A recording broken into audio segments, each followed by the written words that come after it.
Hey guys, my name is Shitish Patnaik, commonly known as Tez, psychologist student, upcoming YouTuber, poet, now a podcaster, I guess. So, welcome to Artiztic, a podcast where we make the world's most difficult conversations happen. Our special guest today is a sexologist, identity coach, workshop developer, the author of the amazing book and intro guide to a sex positive view, and the founder of Kaleidoscope Vibrations. It is none other than Yael R. Rosenstock Gonzalez. Great job Uh, pronouncing my name. Thanks, Tiz. it's pretty hard for me, but I got it. Yep. So, guys, this podcast is going to be very, very real. And this is the beginning of a journey towards something really great. So, I'm trying to make this podcast the greatest podcast ever. So, make sure to subscribe and tune in for the next episode. Yep. So let's just dive into it. I want to know what is this? What does sexologist mean?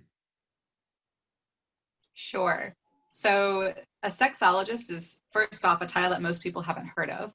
But what it means is that you are a researcher within sex, and so you do research around topics of desire, pleasure, bodies, potentially Okay. HIV, queer identities, and or you're an educator.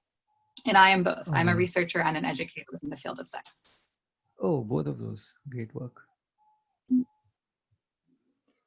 So, what does an identity coach do? Like, how does it work? Yeah, so part of why I'm an identity coach is that I grew up feeling not confident about where I fit in when it came to labels. I am Okay. a white presenting, half Puerto Rican, Jewish Yeah. woman who is queer. And when I had to fill paperwork out, like my parents are Catholic and Jewish. They Yeah. are, like German, Russian, Israeli, and Puerto Rican. And so I just didn't fit the boxes. And I created this company, Kaleidoscope Vibrations, to help other people find confidence in their identities to then help them find community. And so when I do identity coaching, it might be around that you don't feel like you're enough, that you don't feel like you count within the identities that you hold, that you're trying to figure it out. So if you're queer or trans and you're not really sure where you belong and you're still on that journey of finding yourself, those are the kinds of Yeah. topics I cover in identity coaching. Oh, okay. That's pretty helping to like the humans, I guess. Like a lot of people are in confusion. I can Mm-hmm. see it around me as well in India. So that's something really, Yeah, and it's a bit different, but also overlaps with the sex coaching, right? I yeah, talk to yeah, people yeah, about communication, boundaries, finding pleasure, shame, and there's yeah, often a lot of overlap with how we feel about ourselves and how we feel about sex. yeah. So why do you think sex is considered as a taboo? Like people are not comfortable talking about it in bars or restaurants or anywhere in general. How much time do you have? So, sex is natural, right? It is natural across Yeah, yeah, many different species. Sex for right, pleasure is not as common in other species, but there right, are, right? Dolphins have sex for fun, some apes have sex for fun. right, And the idea that there's something wrong with it comes from sociocultural expectations, because there are societies that have no problem talking about sex, that have no problem right, having children and teenagers engage in sexual experimentation and body experimentation. We are right, talking about ideals of, not everywhere, but often ideals of white supremacy, which did a great job of conquering so much of the world, that uh-huh, is also based in like a Judeo-Christian outlook. And while sex is not, in fact, Judaism is sex positive, it's still something that you don't talk about as much in public. And in okay, Christianity, there were people within the Christian religion who chose to really demonize sex and sexuality.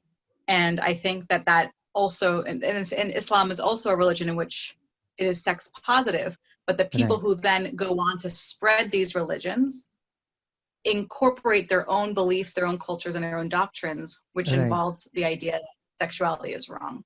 And so I think it just comes from that, like, years and years of existing in these cultures that are being fed by oppressive ideas that there's something wrong with this. I can also, I'm from the Hinduism culture. So, do you know about Kama Sutra?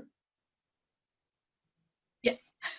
Yeah, so like it's kind of like it's so much in our history. It's encarved in our temples, but people are still so narrow-minded to talk about it. And I mean, it's like people have just closed their minds to learn something new. And also the teenagers and adults that are coming nowadays have, like, it's very difficult for them to unlearn something and relearn it.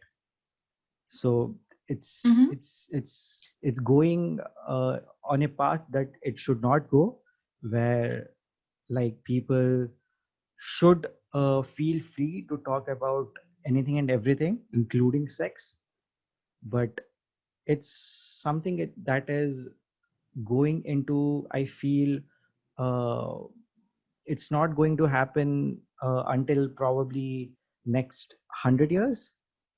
That's what it feels around me. I don't know about you, but that's what it feels around I me. think we're all in different, Right. yeah, I think we're all in different Places. paths, right? So I grew up Yeah. in a sex positive home, Right. but next door, they might have been very sex negative, Right. right? And so you're talking about, like, you think society as a whole will be there in 100 years? Right. Yeah. Yeah. Society as a whole. I'm not, and that too, right? Like, there is a very big difference between how the Netherlands engage in sex education with their teens, in which it's a required piece of the education system, and teens have access to contraceptives and they have ways to Right. talk about sex. That's true for Germany in some aspects too, versus the US, where it is illegal to give medically Oh. accurate sex education in some of our states. So I believe that there are certain cultures that are already getting there, or that are Yeah. there to a better Yeah. extent, and then there's lots of us who are lagging behind. But even when you talk about, so, Indian culture, I'm curious, because I've never studied it. At what point did this region go from having a text as the Kama Sutra as an important and valued and revered text to then seeing sex as negative, and did it have to do with the British Empire? And what was when did that timeline occur? If I'm right, according to what I have studied in the past, so I feel like it began when the basically what I understand is the priest or the people who are at an higher level than the kings, they decided what is sacred and what is not. So I feel those group of people were the ones who have made sex a negative thing. And Gotcha. yeah, that's what I have read. And in the past, like, it's since so many ages, like, I believe from the beginning of societies, even the, like, Mughal society or the king society, so women have always been like compared to men, said as inferior or weak, Mhm. which still exists in some part of the world, but which I think is complete bullshit. And because of that, it's my thinking that because of that, men have developed an ego or a sense of power, because of which they think it is okay to abuse a woman, or in clear words, rape her, Mhm. which is really, really wrong, I feel. So, Mhm. if you can tell me, I wanted to know the, like, I have been studying these uh, psychology of rapists from probably 3-4 years. It's because in India the number is really really high. Amazing. Yeah, Yes. so I wanted to know your perspective on this topic. On rape. Yeah. So the Often when we psychology talk of about rape, a lot of Mhm. I can't speak to the psychology of rape per se because I am not a psychologist, but I can talk about how many of us in the field discuss rape. And right, so we think of it, it's often quoted, right? And some people will say that rape has nothing to do with sex, and I don't go that far. I do think some rape involves a sexual aspect, but rape is generally motivated by power and right, violence and aggression, right? And so the right, idea that you were saying that I have a right to someone else's body, they right, belong to me, or the right, things I want to do matter more than how this person feels about those things. right. And so that's not so much about sex as it is about power and control. Uh-huh. And so if you're in a space where where you consider a certain gender as less than, Right, or you consider people not full human beings, it makes it right, much easier to do things to them because you're not having to reckon with them as full people. right. So, Then there's um, also rape huh, culture gets perpetuated. So sorry, I lost you. Rape culture gets. I was saying that that rape culture gets perpetuated often Oh, also okay. by sexual scripts. And so the idea that someone in a heterosexual engagement between a man and a woman, that the Right, man is supposed to go after the woman and the woman's supposed to say, no, no, no, I don't do right, sex, right? I don't have right, sex. And so if that's your sexual script, that the women are expected to say no and the men are expected to push, right, that perpetuates, this continues the possibility of sexual assault, versus if we lived in a society where people say yes when they want to have sex and people say no when right, they don't, right, aside from BDSM where you're actually negotiating what language you're going to use if it's different than yes or no, right? Then that would help address it. But so that continues to be an issue, particularly in societies that value conservatism or modesty on the side of women. right. So, in India, there are a lot of cases that go unreported. So, for example, uh, marital rape, or probably Mhm. someone who got raped but was afraid to report it because of the society that we live in. Like, people are gonna talk about it, and that would lead to a bad mental health. And I have seen people suicide over that, like they go into deep depression. So, do you think there is an solution to this? Because according to me, the only solution is if I can get all of them and brainwash them at once that this is not right. But since I cannot do that, is there any other way, do you think? So what's a way to address rape culture and such? No, what's the way to change people's mind that it is not right to rape? Yeah, not right to rape. Yeah, Yeah, so dismantling rape culture. yeah, So there is a difference also between the mindset of someone, I think, who pops out of the bushes versus someone who is willing to do harm to those that they know. And most rape is committed by people that one knows. right, And so my belief is that you want to be that if we were to have sex education that focused on desire, pleasure, consent, and healthy relationships, right, that kind of basis would in fact address a lot of or prevent a lot of the cases of rape today, because particularly young men in many different spaces are taught that sex is something you go get. It's you conquer uh-huh, folks, you conquer women this way, that it's something for you. I get so many messages from men around the world saying, do women actually like sex? And the fact that Right. they're asking me that is because they're being taught about sex for men and not being taught about sex for women. Right. And so if we were to teach that sex is supposed to be pleasurable, exciting, and positive for everyone, or it's not sex, then it's Right. just rape, right? If you are Right. engaging in something that the other person doesn't want, that's just plain old rape. If you Right. want to be having sex, then you have to be engaging in something that other people want to be doing. And if we make sure that the definition of sex is real to that idea, and Right. that we eliminate it, the other sense of it, that sex can involve only one person caring if there's multiple people around, I think that would help address and alleviate the cases. That's true. I agree with that. Let's move on to like a lighter note, maybe. Probably love and relationships. Pardon me. So, Sure. my first question: what do you think about monogamy and polygamy? Polygamy or polyamory?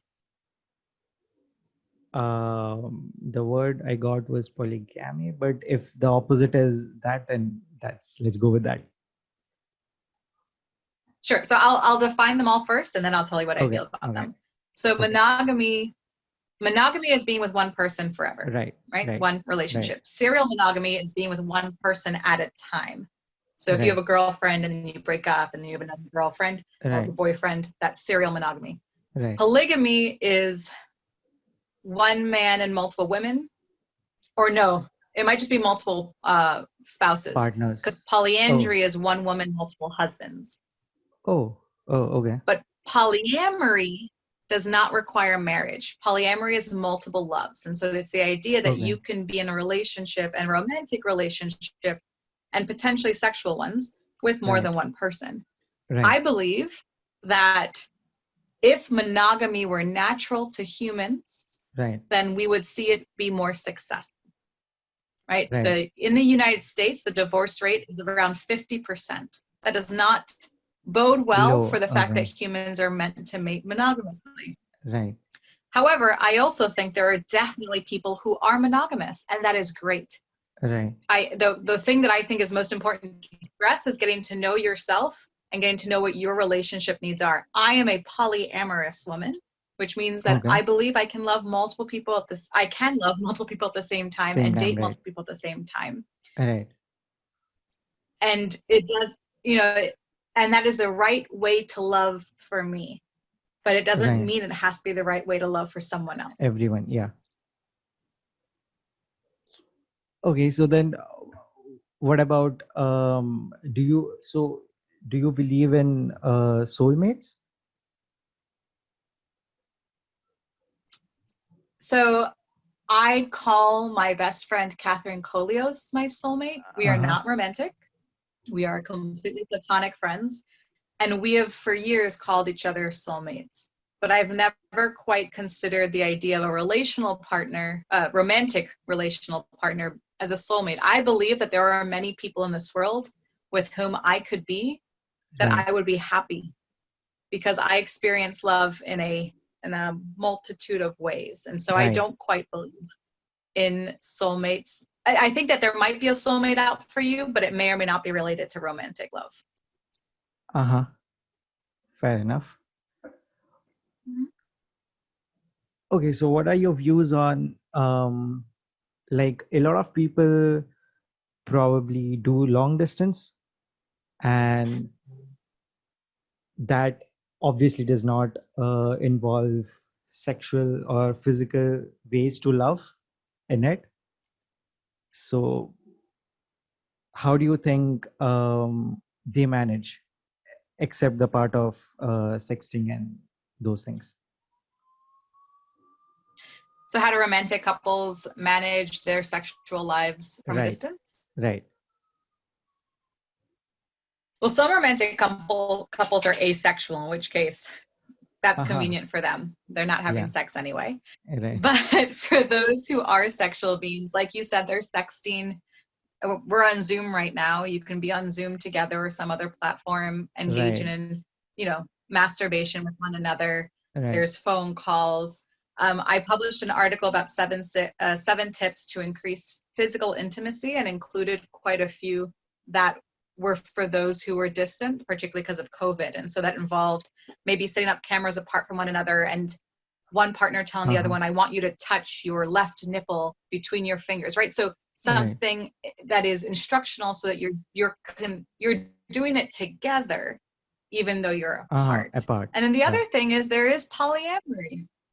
And so Yeah. perhaps you have someone that you love that is across the world, Right. and when you are together, you're together, but you also have someone closer by who you are also together with. And that is a way that also functions. I am someone who might, when I travel, I have people that I know across the world, and if we're sexual that time that we see each other, we are, and if we're not, we're not. But our connections are both emotional and physical, and they take turns, or they are simultaneous depending on the moment. So, do you think,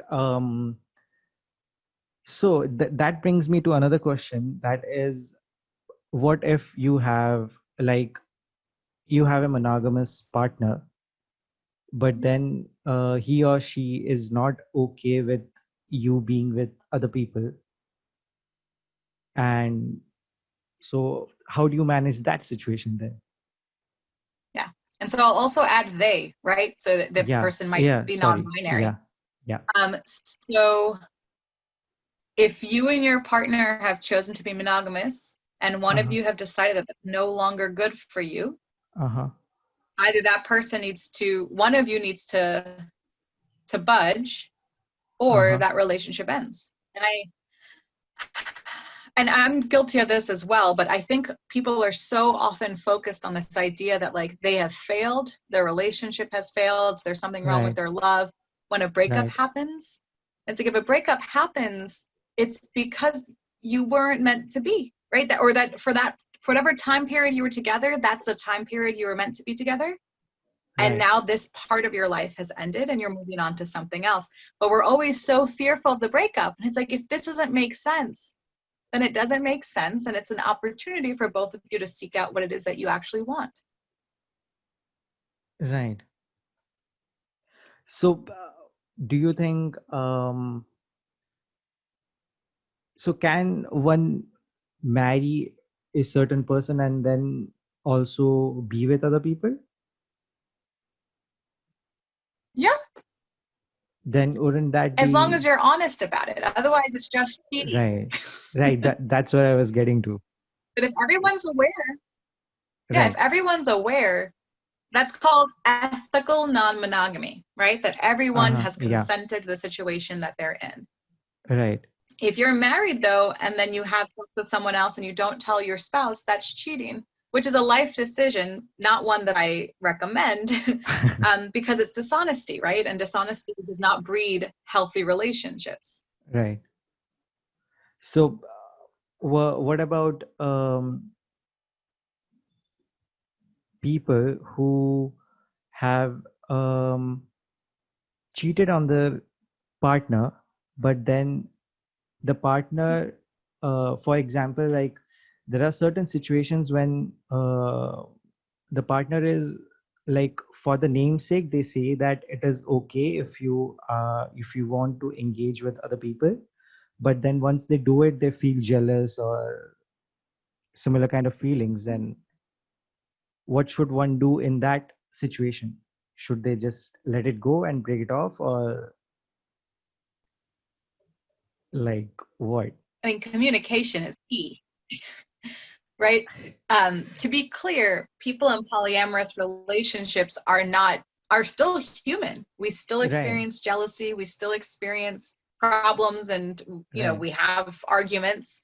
So it's not that those who are polyamorous are jealous free. It's a matter of communicating what causes your jealousy and recognizing when it's a you problem versus maybe someone else's problem. And so if I get jealous at something and I've told my partner, this is the type of thing that makes me jealous, please don't do this, and it's a reasonable thing to experience, and then they're doing it, then you want to have a conversation, because we're breaking the trust, right? We've already discussed what the issue is.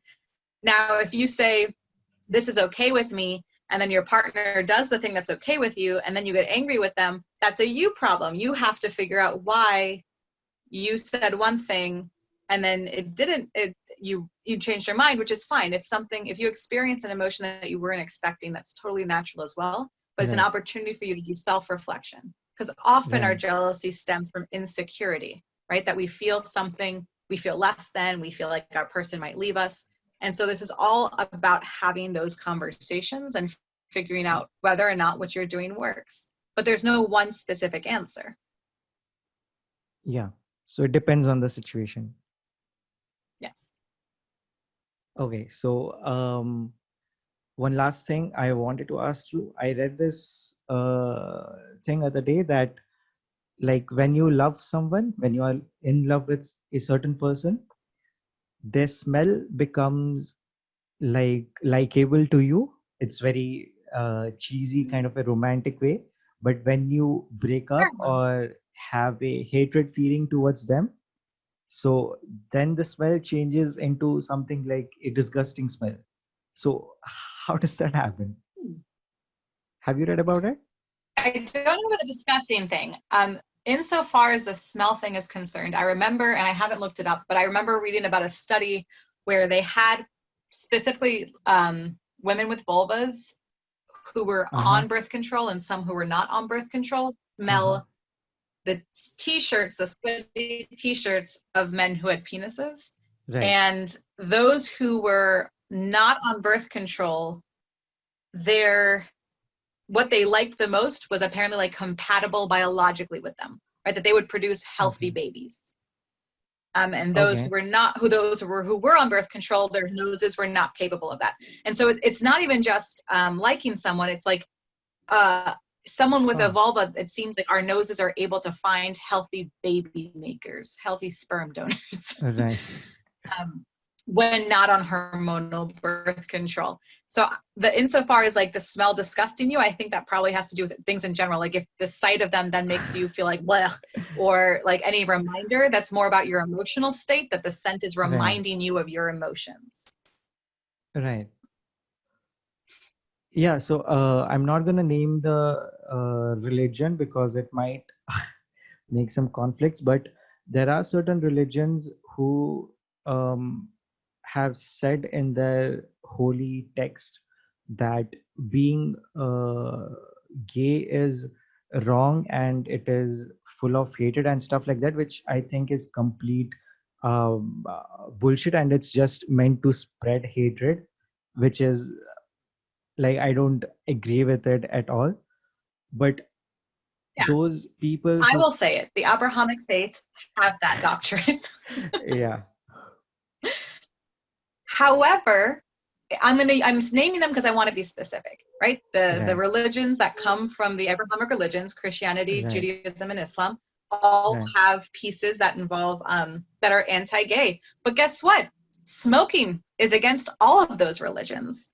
So is drinking judging. So choosing to judge someone for being gay, that's against the religion. So is we have 600 and something rules in Judaism.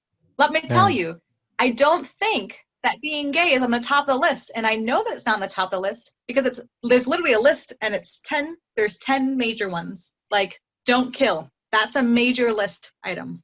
Right. Being gay is not on that major list.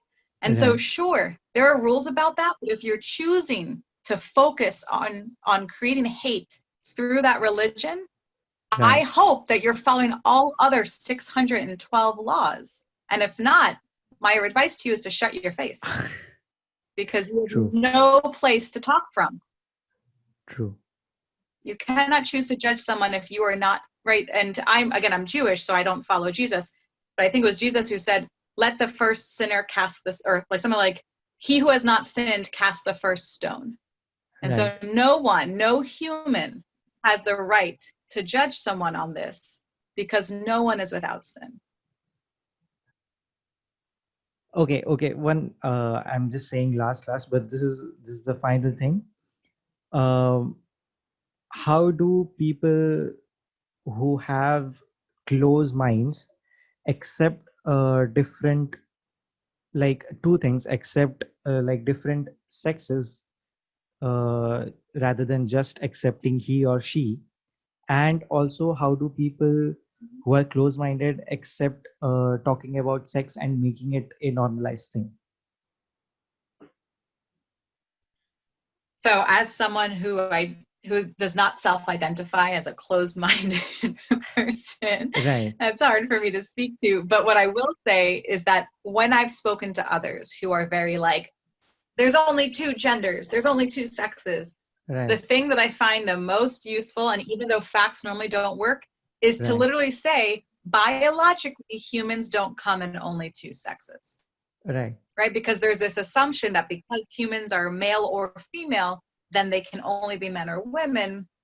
But humans, 1 to 2% of us, which is a right, huge portion of the human population, 1 to 2%, that's right, huge, are neither male nor female at we're not born all male or female. And so if you already know that up to 2% of the world is intersex, that right, starts to eat away at your ideals around gender. If you have right, more than two sexes, it makes sense that you're going to have more than two genders. And there are right. cultures like in India, the was it the Hijraji, the Hij, Hijra. Okay, you have Hijra. a third gender. Yep, Hijra, sorry, the Hijra. The Hijra are yep. third gender. There's third genders across the Americas. There are 6 sexes named the Talmud, which is a Jewish Hebrew text from 1500 years ago. Right? Uh-huh. So if ancient religious texts and ancient societies have more than 2 genders, Right, it's clear that it's not new, which is another argument people have, right? That it's new. It's right. not new.